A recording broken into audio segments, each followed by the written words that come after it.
Coverage only consisted of rare one-line mentions.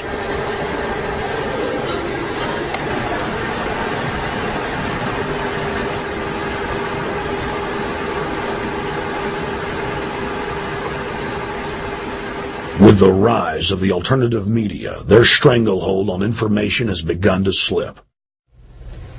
On the outskirts of the national capital today, black limousines with darkened windows converged on a hotel where private security guards imposed ironclad control. The limos carried royalty, political power brokers, and industrial titans to a secret meeting that will last all weekend. It's known as the Bilderberg Group. Could their objective be world domination? Every 4 years, Bilderberg meets in North America, and in June of 2006, we decided to travel to Ottawa, the capital of Canada. The site of Bilderberg.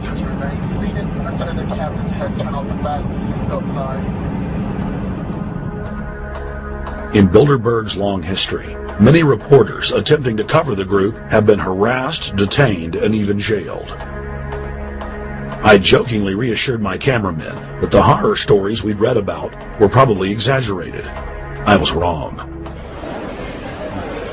We know reporters get detained at airports. People aren't let in. We know people get sent to the jailhouse in 3 or 4 hours. It happens every time.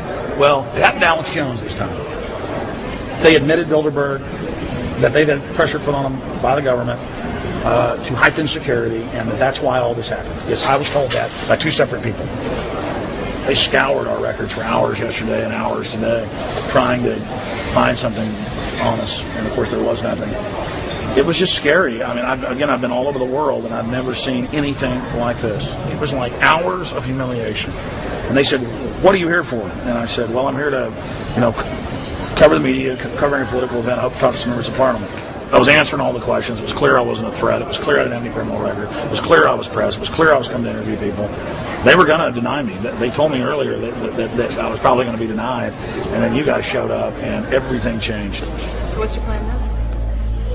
My plan is to go out and try to interview Jim Tucker, try to go down to the Bilderberg Group and maybe catch some of them still arriving, and try to still make a documentary.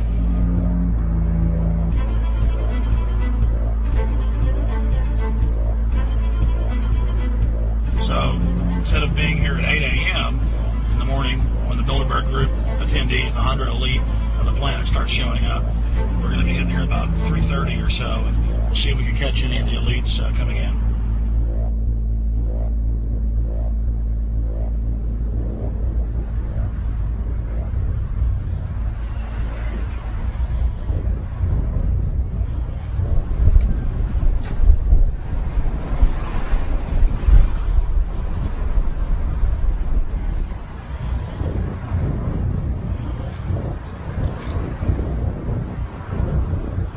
What do you think's on the agenda for this edition of the Bilderberg Society's annual meeting?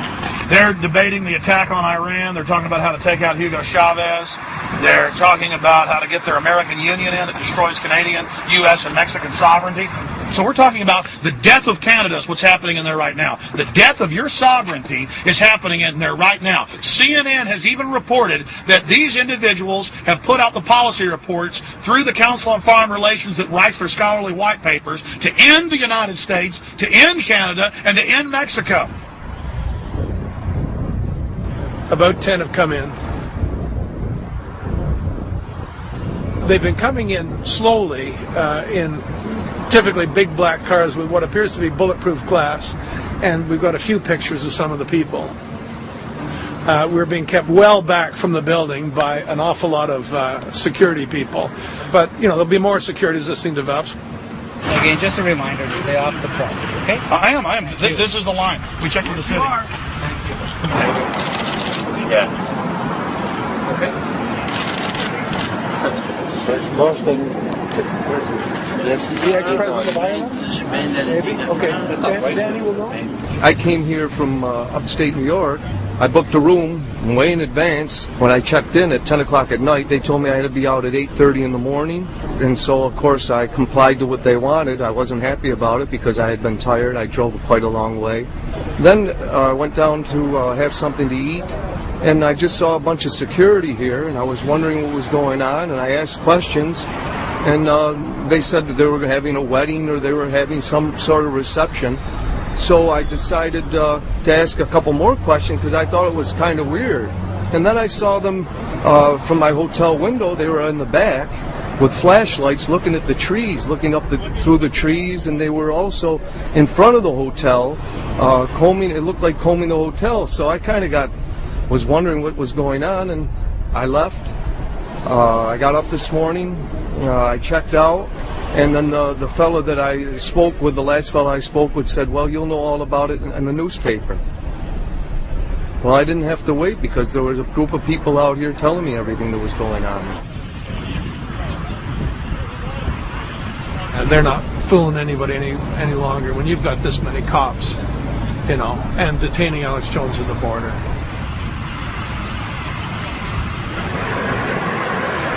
Get them on both sides. Yeah, you crook. Yeah, you're going to go to jail like Ken Lay. Oh, yeah, there's one right there. Hi. Hey, we're not your property. We're not your slaves. We're going to defeat the New World Order. The New World Order is going to be defeated. You realize that? I'm glad you do. Always does throughout history.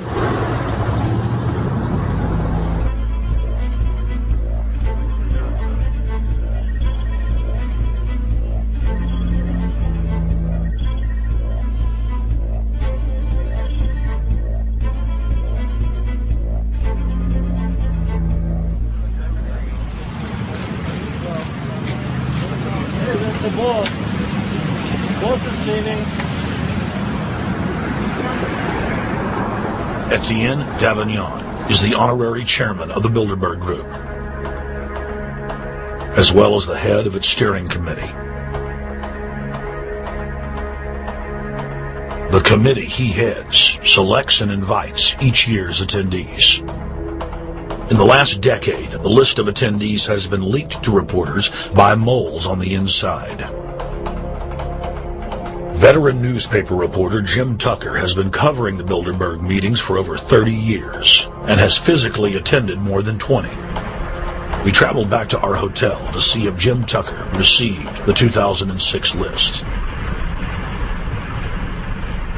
First heard about Bilderberg in 1975, and I said, I don't believe it. That's not possible. Who in hell's Bilderberg? I spent 20 happy years with metropolitan newspapers. All the wires are clicking at my ear. That could not happen without me knowing about it. And the thing that first impressed me most was columns in 1957 by the late, great Westbrook Pegler, widely syndicated columnist. He wrote 2 lengthy columns about how approximately 100 leaders of international finance, heads of state, high public officials were meeting behind armed guards and closed doors on Jekyll Island, sealed off. What are these powerful internationalists doing? And why is it so secret? Why do they have armed guards outside? Why is it sealed off? The newspapers totally ignore it. Not a word. Total blackout in the United States. Since then, I've never stopped pursuing Bilderberg, or the whole international gangster organization led by Rockefellers and Rothschilds, as they manipulate the world for their own selfish interest.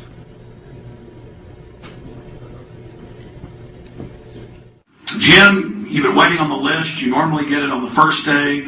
You haven't gotten it. We're told it might come in today. How important is that list? It's absolutely essential, although identifying people outside, as we always do, is important to find out who is not on their own list. In recent years, someone from Europe has sent a machine copy with a letterhead and so forth without identifying himself. So far, I haven't heard from him.